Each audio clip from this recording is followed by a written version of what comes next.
سلام بچه ها، به یوتیوب ما خوش اومدین. من لیلیم. من هیوا هستم. ما میخوایم براتون تعریف کنیم که چطوری عشق ابدی باعث شد که ما با هم دیگه آشنا بشیم. حالا به این صورت نیستش که بخوایم بگیم که تاثیر برنامه عشق ابدی بود و ما اینطوری بودیم که دل و دادن به تو جزیره و این داستانا. میخواید تو شروع کنی راجع بهش؟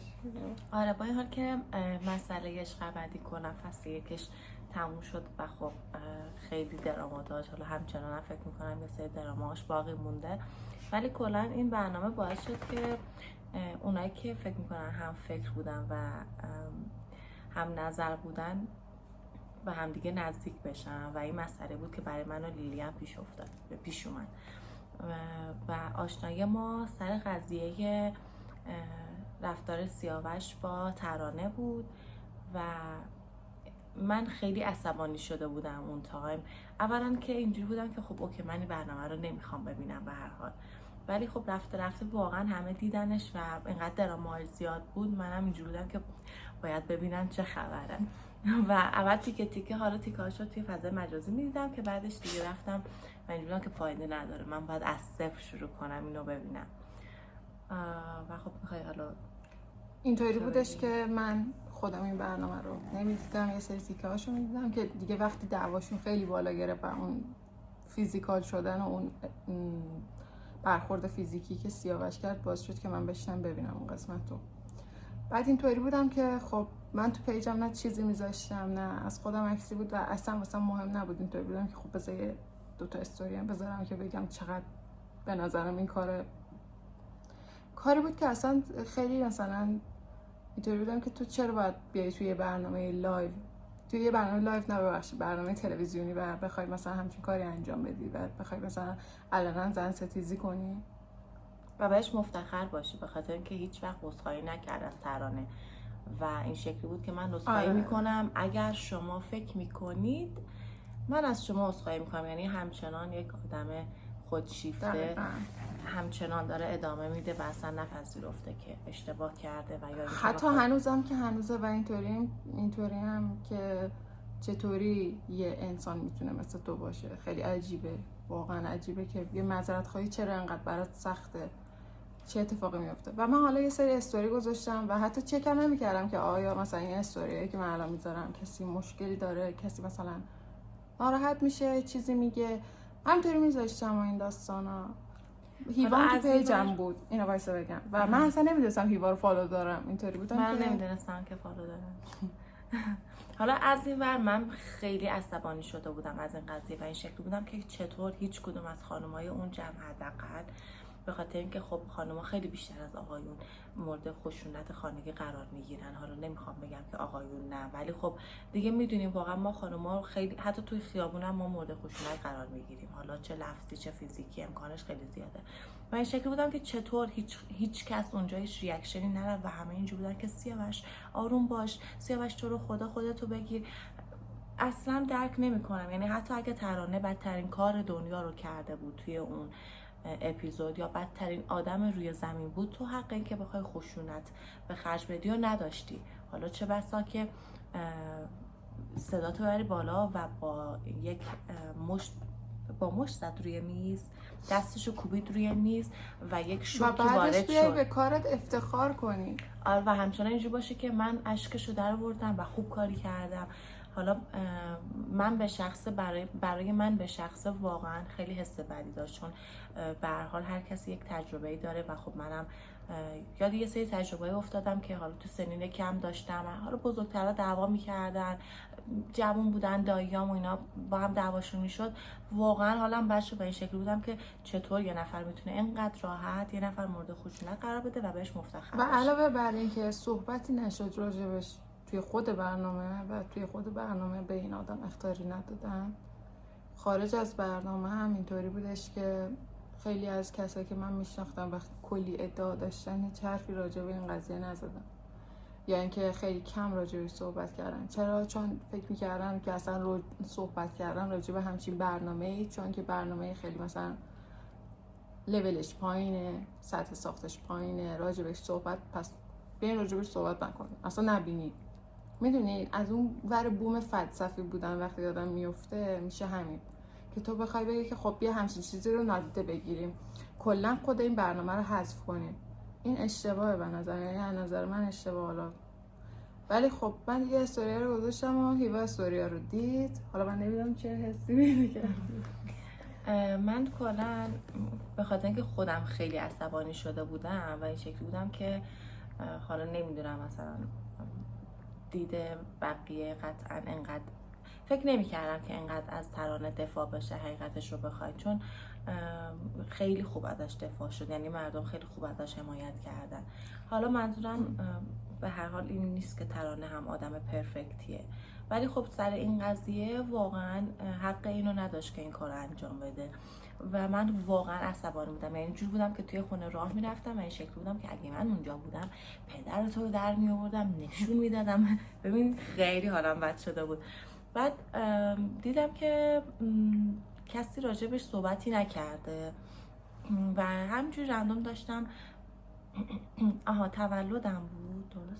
درست تولدم بود و من زیاد آدم فضای مجازی نیستم حقیقتش رو بخواید. کلا مکالماتم با افراد به یکی دو روز بیشتر نمیکشه و همینجور رندوم داشتم توی پیجم، پیج شخصیم داشتم، کسایی که حالا شبیه پیج فیکن و حالا عکسی ندارن، پروفایلی ندارن، پستی ندارن و ریموو میکردم.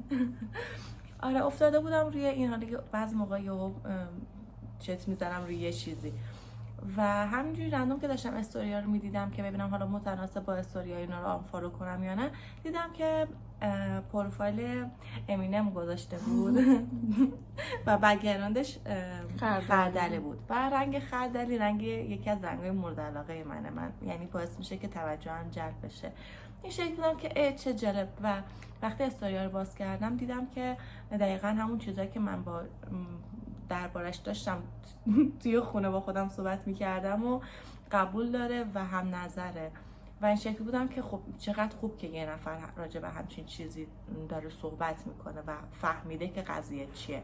چون مثلا قبلش داشتن میگفتن که چیزی که من داشتم در صفحات میدیدم این بود که دستش نخورده بهش، از اینجای صورتش رد شد و من شکل بودم که بابا اصلا مسئله این تماس فیزیکیه نیست، همین که ایشون صداشو بلند کرده، داد و بیداد کرده و یک حمله باعث شده یک حمله عصبی ایجاد بشه برای ترانه و حتی محبودم شوکه شده بود. یعنی اینجوری بود که نمیدونم بعد چی کار کنم و افتخار میکرد که دیدی محبود ترسیده بود و حرف نداشت بزنه، موش شده بود. در صورتی که مسئله موش شدن نیست، مثلا اینکه تو به خاطر ریاکشن هیستریک و عصبی یه نفر شوکه میشی، اینطوری که خب چرا واقعا. آره و میتونی حتی فلش بک بزنه به کلی از اتفاقات بدی که برای تو افتاده و واقعا باعث بشه که تو پنیک کنی. خلاصه من اینجوری بودم که خب اوکی این آدم میفهمه، چون بحثش این بود که تماس فیزیکی مهم نیست، مهم اینه که یک خشونتی حالا اتفاق افتاده و این درست نبوده و من این شکلی بودم که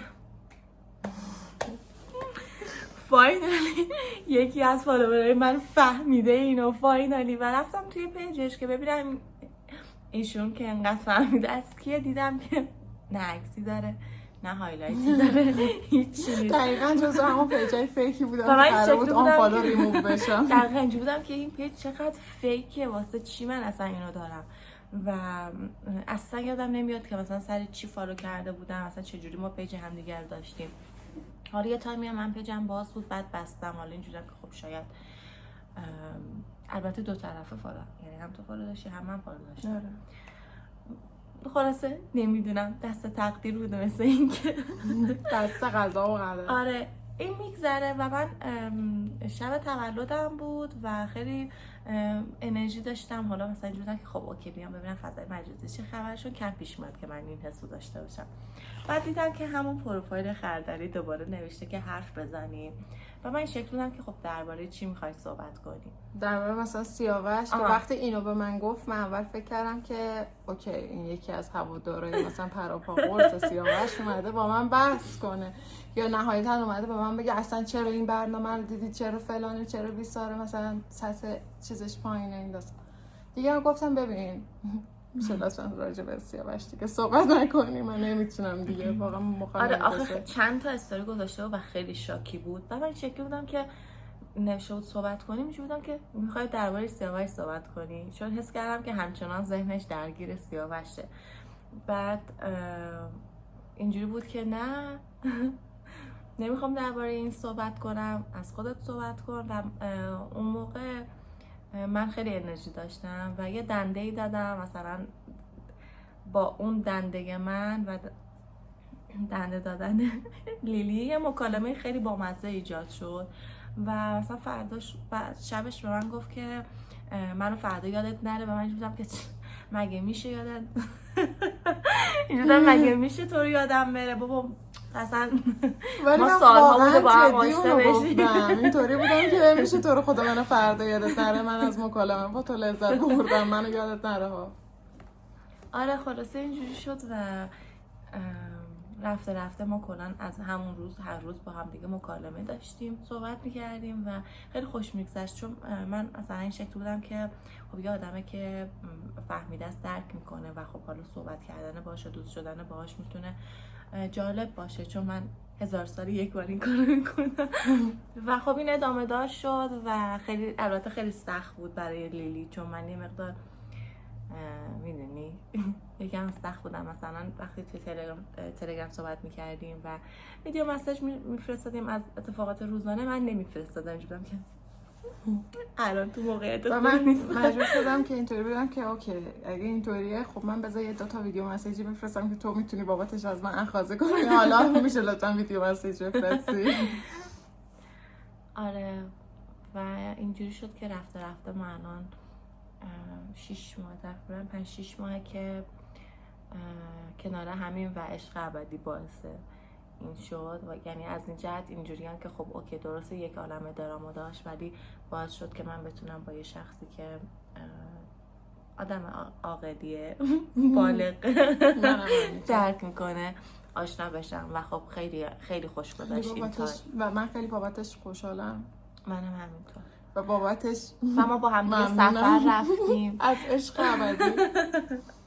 ما با هم دیگه سفر رفتیم حتی بعد از اون صحبتامون و انقدر شخصیتامون مچ بود، یعنی انقدر همه چی با هم همخونی داشت که این سرعت ارتباط ما و صمیمیتمون واقعا خیلی جالب بود. آره حس میکنم که مثلا ما باید از قبل با هم آشنا میشدیم و این طبیعت عشق ابدی بود به قول علی این طبیعت بود که ما رو کنار هم دیگه گذاشت. علی عشق ابدی طبیعت بود که ما رو کنار هم دیگه گذاشت.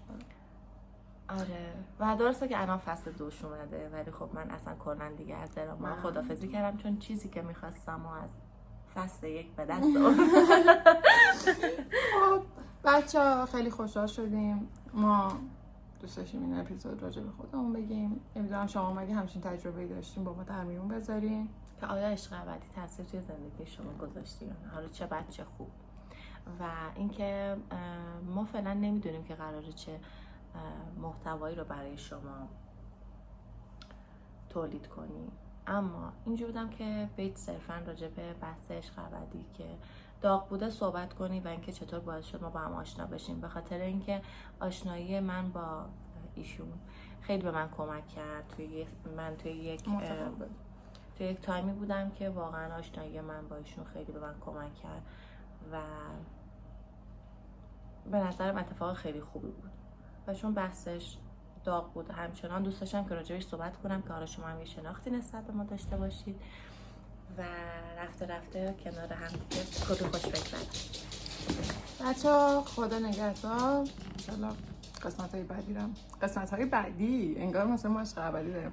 حالا با هم دیگه میتونیم بعداً ویدیوی جدید آپلود میکنیم و امیدوارم که دنبال میکنیم که یه مقدار اگر کیفیت دوربین پایینه یا حالا صدامون زیاد با کیفیت نیست، اینا رفته درست میشه اگر شما دوست داشتید و کنار هم دیگه بودیم. و اینکه اصلا اینجا جبهه گرفتن و یا اینکه ما بخوایم تخصصی راجع به یک چیزی صحبت کنیم نیست. دوست داریم یه جمع دوستانه باشه و کنار همدیگه صحبت کنیم و حالا شما از تجربه‌های ما استفاده کنیم، ما از تجربه‌های شما استفاده کنیم، یه گپ دوستانه داشته باشیم. یعنی کلا اینجا نه گاردی نسبت به مسائل باشه، خیلی راحت بتونیم صحبت کنیم و از همدیگه استفاده کنیم. خدا